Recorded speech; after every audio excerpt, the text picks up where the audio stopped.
Good morning, everyone. Nice to see you here this crisp autumn day.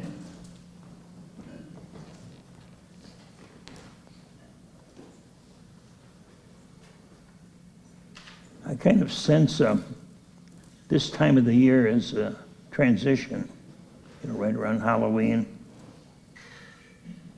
We're closing out the summer active long days and shifting into a different time. The time actually changes next week.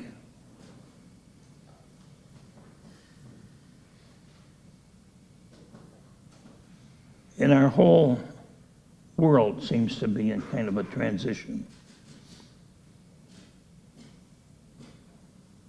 Our country and even beyond our country. So we just notice that. Nothing to do, but simply notice it. So I'm going to begin today with a story. It's a Zen story, one of my favorite. You may have heard it before. It's been around for a long time. It's fairly common, fairly popular. There's a man walking through the forest in the northern part of India. And as he's walking slowly, he begins to feel a chill in his spine. And he stopped. He turned around and he looked and he could see the outline of a tiger that had been following him for some time. Well, he knew he couldn't outrun the tiger, so he just tried walking a little faster, looking for a way to change his course, ditch the tiger somehow, but as luck would have it, he came to a cliff. And down below was a big canyon, 500 feet at least, maybe 1,000. Too far to jump. So he's standing at the edge of this. He could see the tiger approaching. He looked around and he saw one of these big, thick vines hanging over the edge of the cliff. You know, the kind of vines that Tarzan used to swing on. Real sturdy, big. So he climbed down that vine, thinking maybe the tiger won't see me, maybe he'll get tired of waiting. So he's down several feet. He looks down and he knows he can't let go.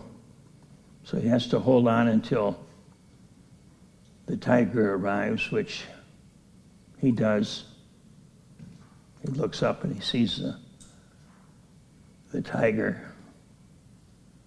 very much aware of where he is. So the tiger simply sits down and waits for him.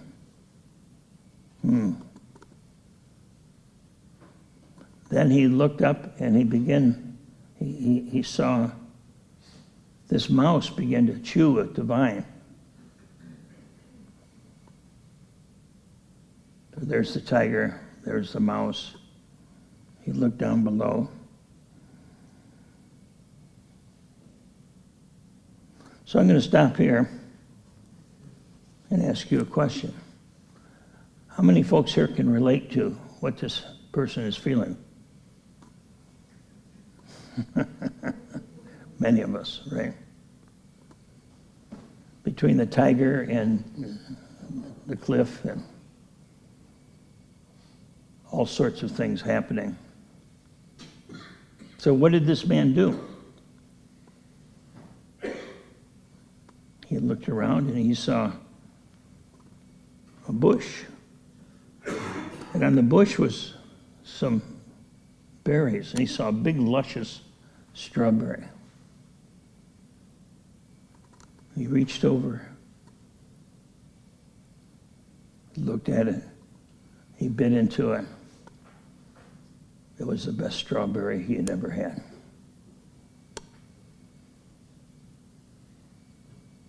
That's the end of the story. He loved that strawberry.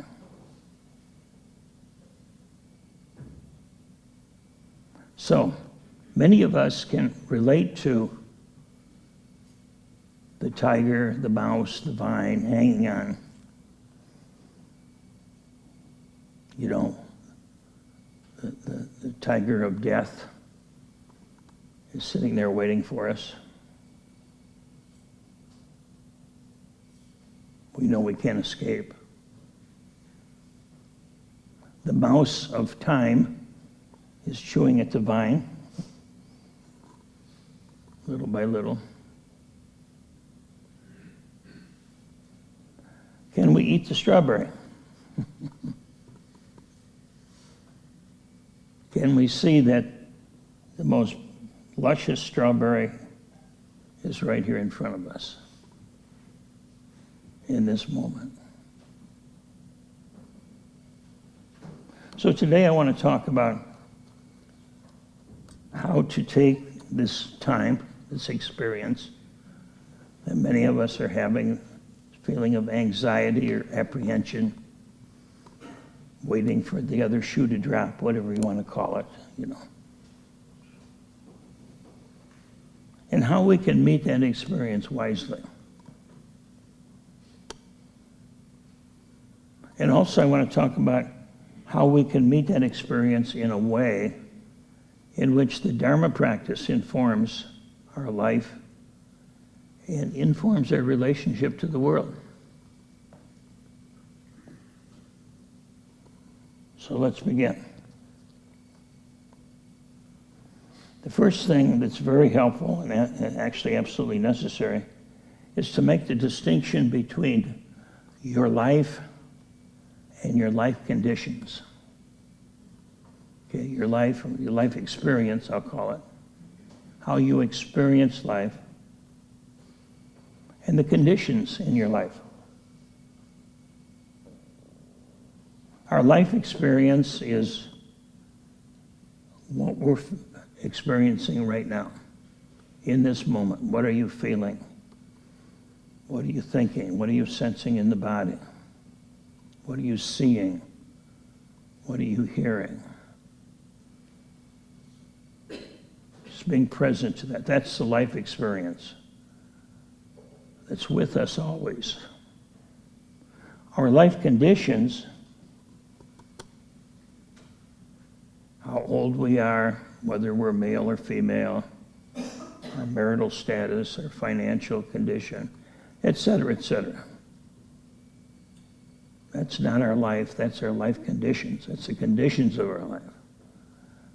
Our life itself can only be experienced right here, right now, with us and within us, always. We have little control over our life conditions. We have some, but not much. You know, our gender, we have some control, but generally speaking, we don't have a whole lot. You know, the parents we had, most of us didn't have much control over the parents we had. Our race, our ethnicity, the world we're born into. We have little control over that. But our life experience, we have much more control or influence of that. We can't always choose our life conditions, but we can choose to be present to interpret and experience our life experience in each moment. That's always our choice. Whether I eat the strawberry or not. You know, whether I even see the strawberry. That's part of our life experience. Am I present to my life? Or am I preoccupied with the conditions of my life?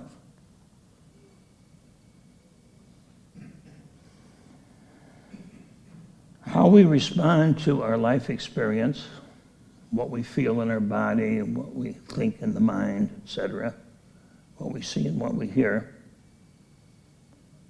we have a great deal of influence over. However, most of us don't exercise that deep free will, if you want to call it that, because we're not in touch with our present moment experience. We're caught up in a narrative about the conditions of our life. That narrative began a long time ago when you were young. When you were young, you didn't have a name for things. You didn't know what was going on. You had little control. So you created a story. We all did. We create a story about who I am, who other people are, with the world, what the world is, you see. So this story becomes not only part of us, but it really is us. We identify with this story. This story becomes the lens through which we see our life conditions.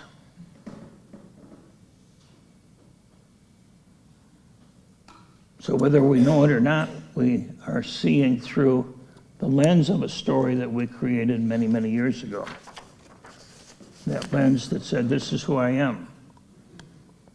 I'm not okay, or I'm okay, or I'm smart, or I'm not smart. I'm a good boy, or I'm not a good boy. You know, who the other people are in the world.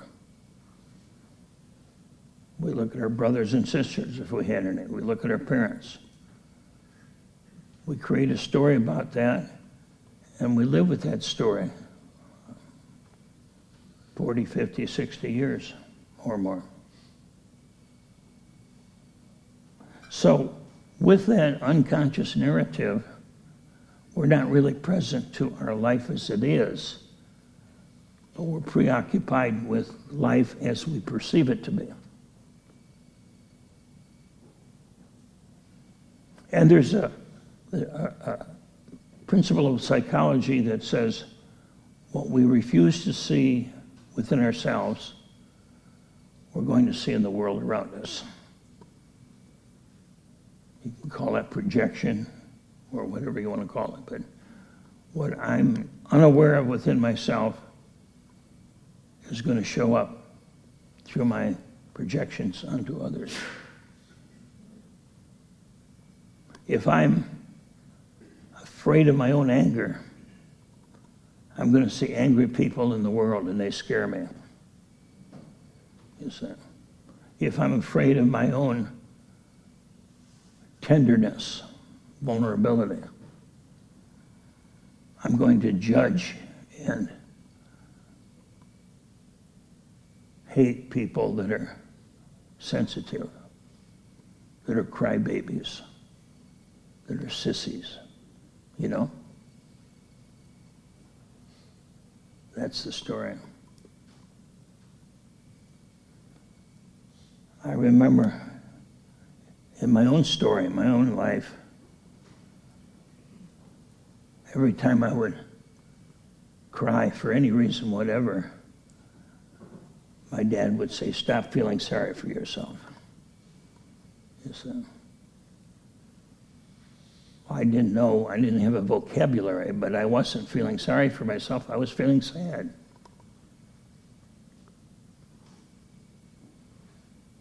I was feeling sad because I wasn't getting what I needed. But that sadness got squashed because I interpret that as I'm feeling sorry for myself, and that's not okay. So those are the kind of stories we create. And then that tends to get projected onto the world.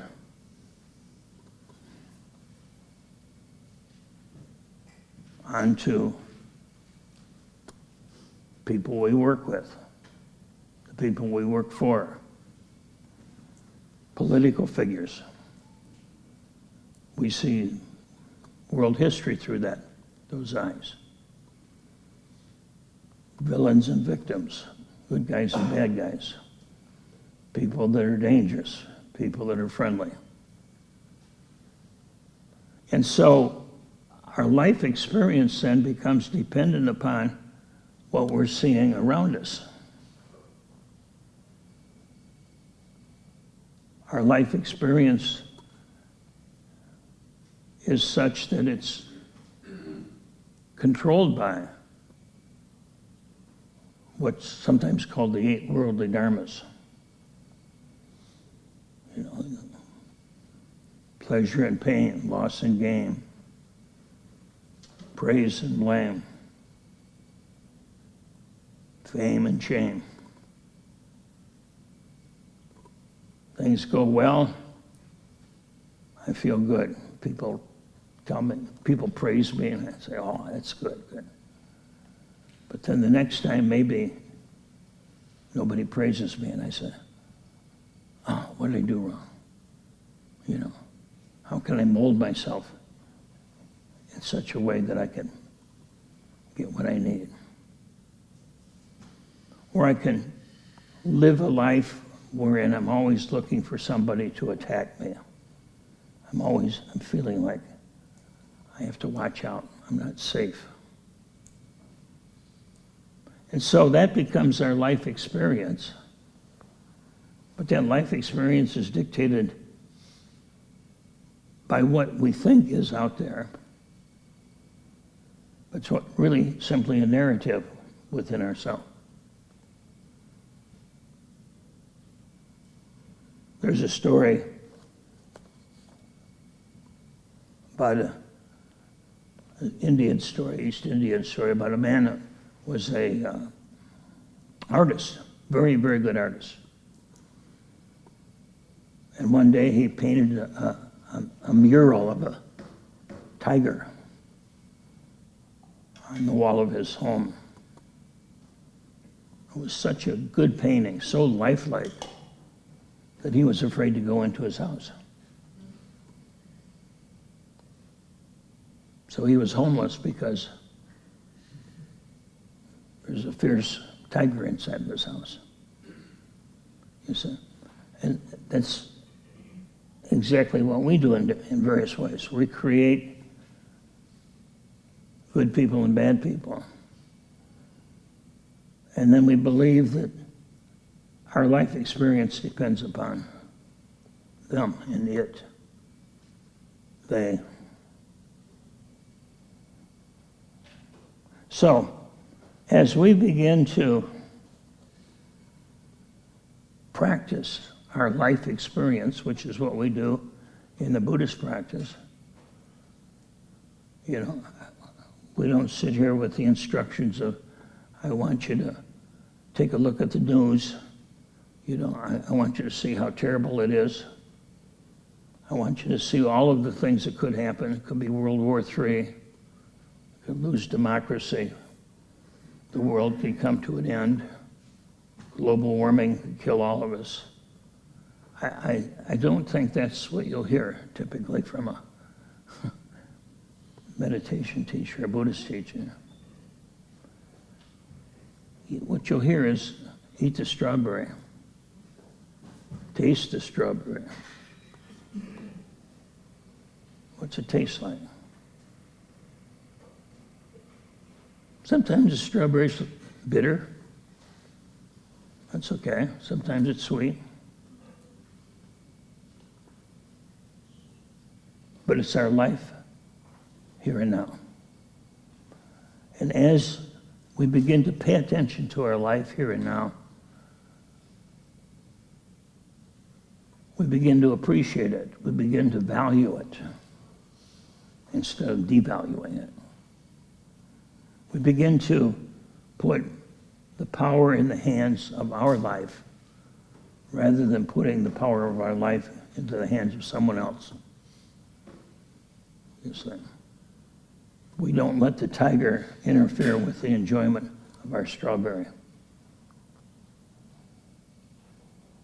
And as we do that, we begin to be more free. We begin to become less controlled by and dependent upon changes in our outer world for us to become more at peace with ourselves. We become more autonomous. Autonomous doesn't mean isolated, doesn't mean we don't relate to other people, but it means our existence is not dependent upon, our life experience is not dependent upon the world out there. So I want to finish up in a few minutes, but I want to respond by bringing forth a few yabbits. You know what a yabbit is? Ever talk to somebody and they say, I can't find a job. Well, have you looked here? Have you gone online and checked this? Yeah, but that never works. I tried it before, you know. Well, I saw a help wanted sign at the store. Why don't you go down there and talk to the manager? Yeah, but I've worked at stores before. I don't want to work there, you know. And so the yabbit is everything saying, what you're saying is not true.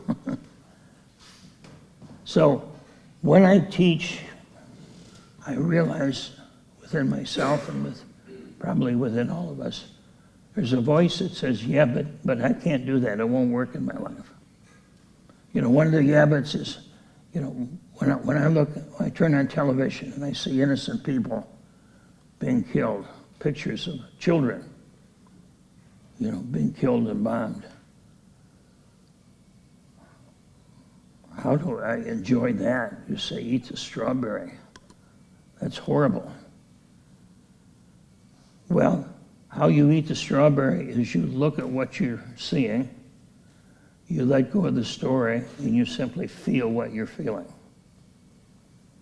Sadness, rage, whatever it is, feel it. But you feel your experience. We're not taking on somebody else's experience and saying, oh my God, the world's a terrible place, let me feel bad. It's simply looking at what is here right now. It's being totally honest. Being totally honest. So, yes, we are impacted by what we see, what we hear, what's going on in the world. There's no doubt about it. We cannot be impacted by it. But if we numb ourselves and put everything on the terrible people that are doing this or what could happen if thus and so, we're giving our life away. We're not living as it is.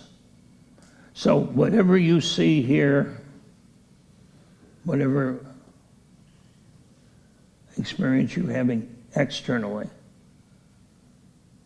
notice it. Notice what you're feeling about it. Let go of that story. Feel fully. You know, if you're mad, let yourself be totally mad.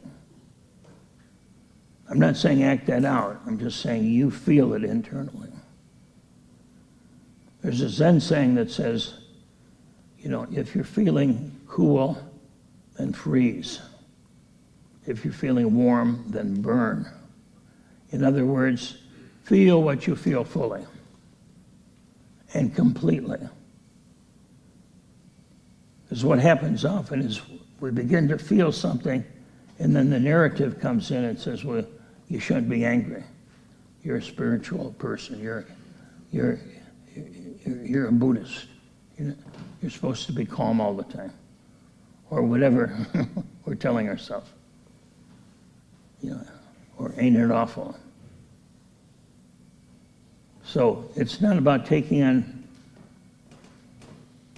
the world and vicariously living out our drama. It's about honestly being where we are, here and now. And when that happens, it gives you the power to choose how you relate to the world. And you're making that choice not from the narrative, not because you're projecting something onto the world, but you're making that choice because your life is simply telling you this is what your life is. This is the strawberry.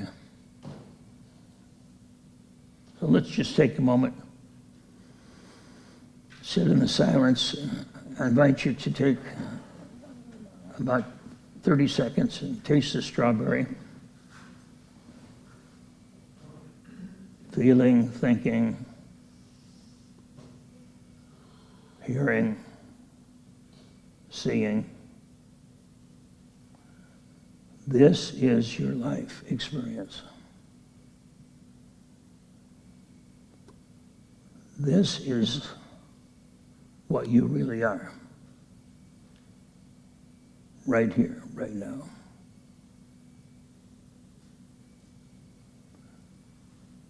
Thank you for practicing the Dharma. May all beings be free. May all beings be happy. May all beings know the truth.